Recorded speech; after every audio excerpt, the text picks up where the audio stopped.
I genuinely believed I was the most competent mother in this entire circle until she cornered me and started lecturing me on how to feed my own children. It was humiliating, watching her stand there talking about organic methods and seasonal eating while I just wanted everyone to leave us alone. You think you know why people argue over something so small, right?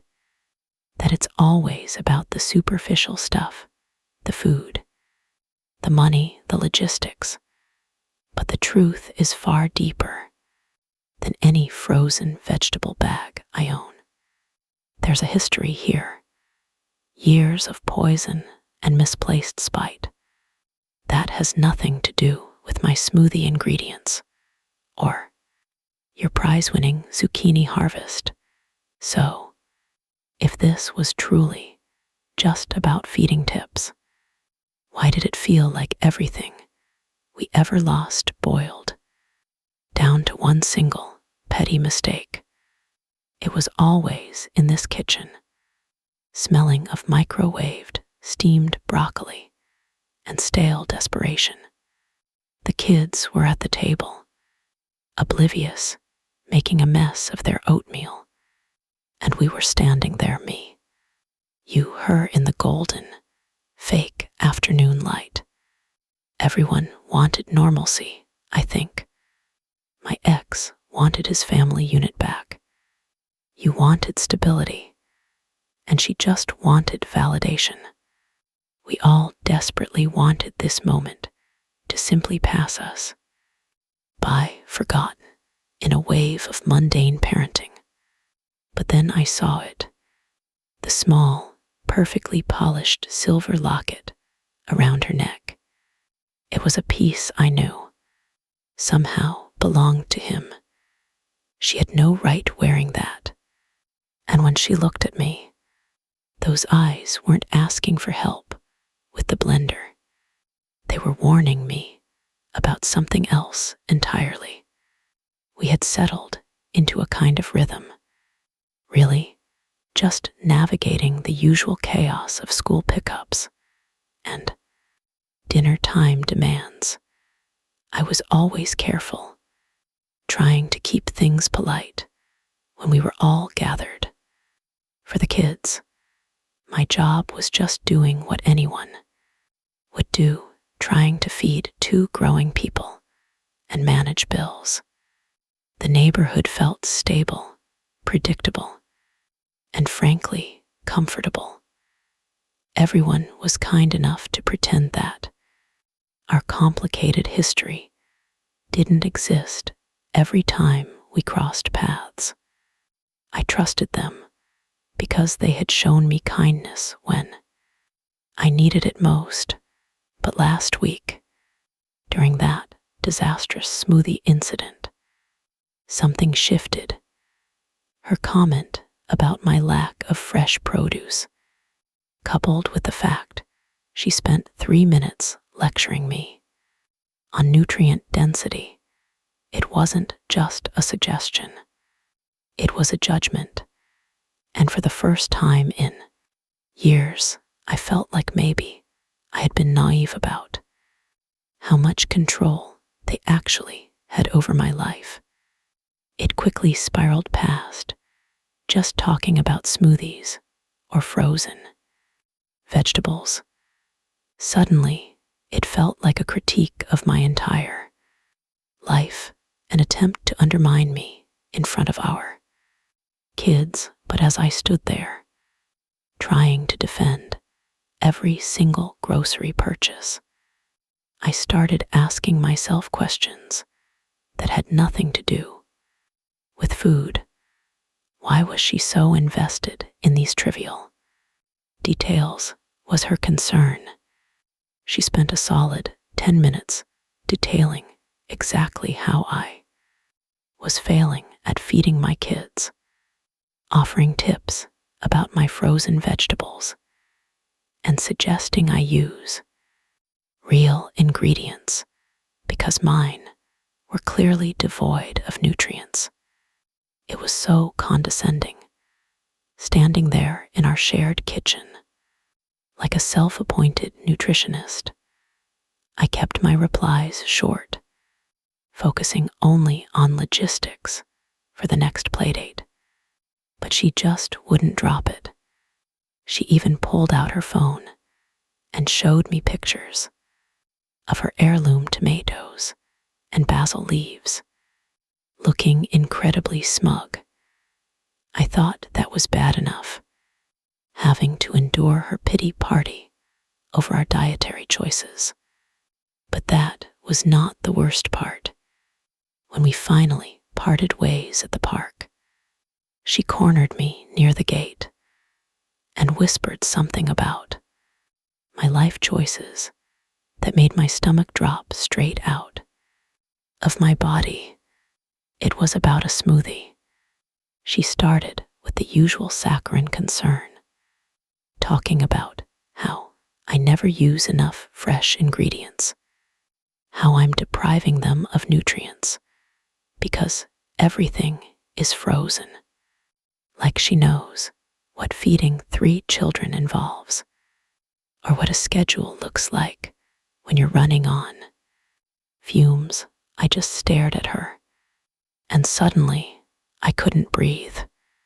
I told her very calmly that we are not in the business of having nutritional debates, that our parenting methods are none of her concern, especially since she is so obsessed with maintaining some perfect narrative of motherhood. She actually scoffed. And then she said my focus was always on what I lacked and how I kept digging up old history just to feel superior. It's not me. It's the constant need for validation that has been fueling her since the day we were married.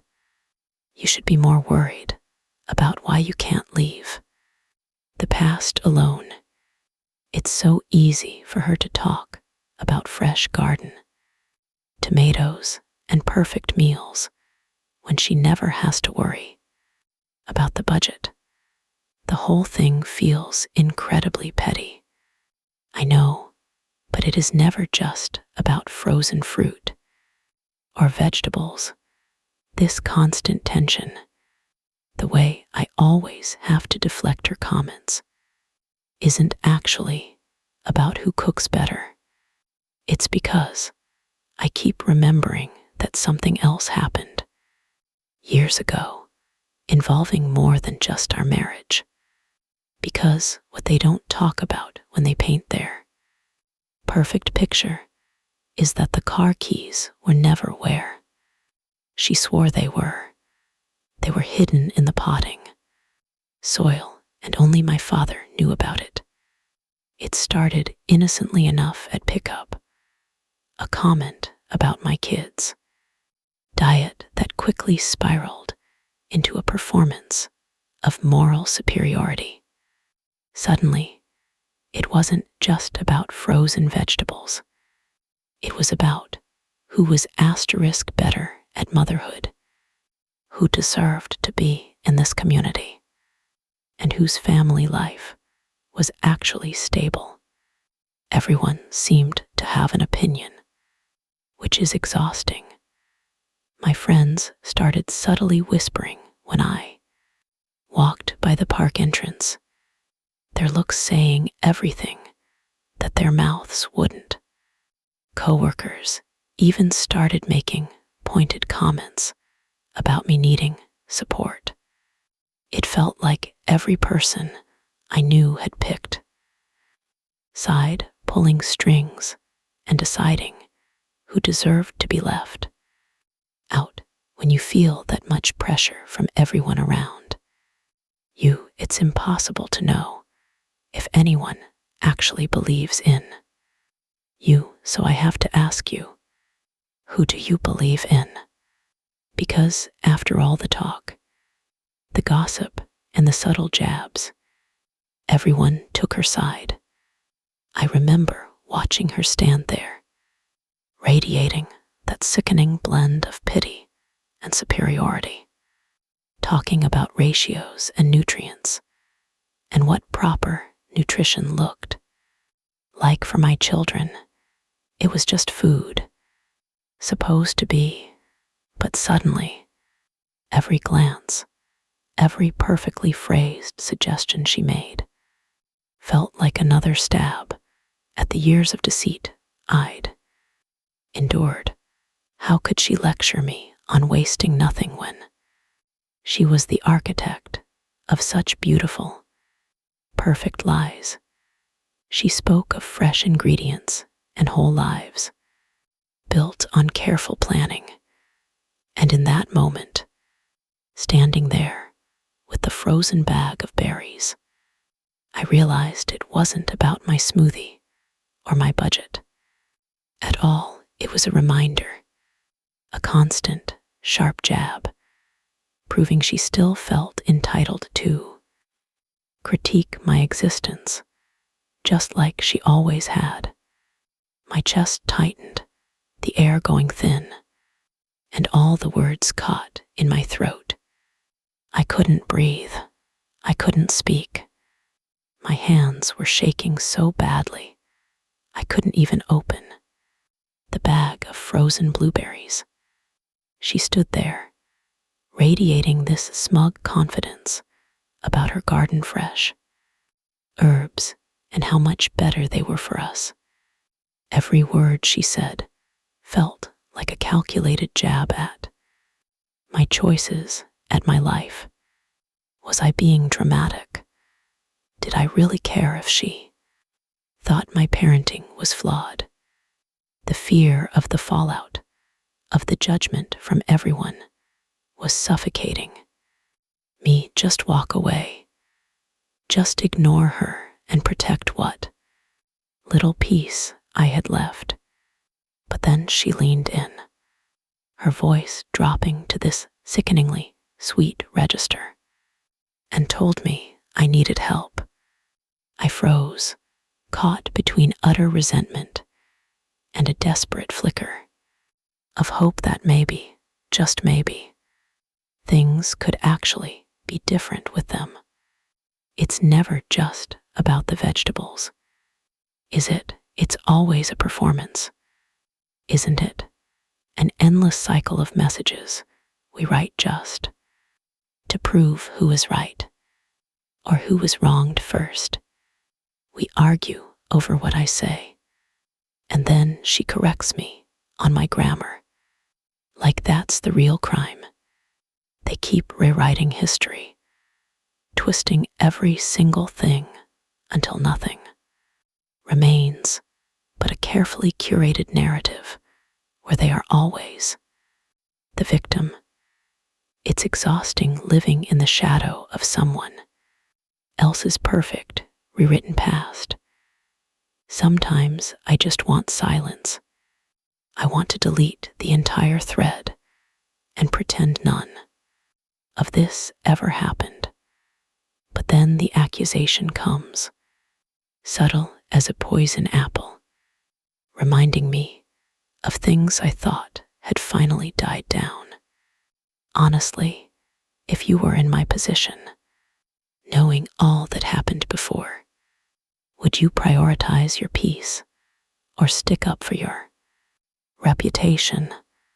It finally hit me yesterday when she cornered me in the kitchen to lecture me on how to feed my kids. All those years of tension, the history with my ex, the bitterness, it was all bottled up until her unsolicited advice about frozen vegetables. I reacted out of sheer exhaustion and defensiveness, and yeah, I insulted her. It was awful, but standing there afterward, watching the fallout, something clicked into place.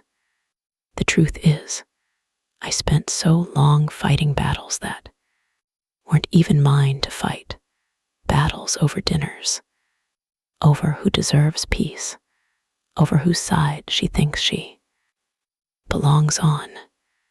And in that moment of pure spite, I realized I was finally done being reactive. I was done letting anyone, especially someone with such a history of judgment, dictate how I parent or how I live my life. I have to figure out what that freedom actually looks like. Tell me if you think I crossed the line, or if this time my gut feeling was right.